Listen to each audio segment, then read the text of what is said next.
In this video, I'm going to show you how you can transfer money to your friend and family using the Revolut Bank app. Now, what you need to do firstly will be to log into your Revolut Bank app, and once you're on the home screen, you scroll to the bottom of the page where you can find transfer.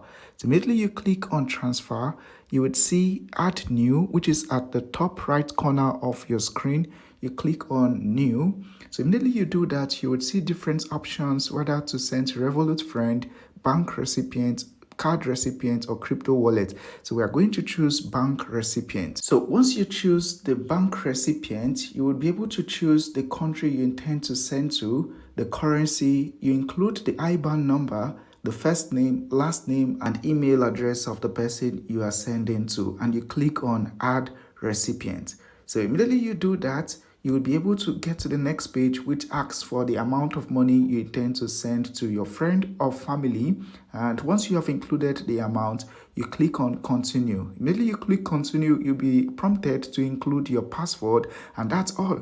You have transferred money to your friends and family.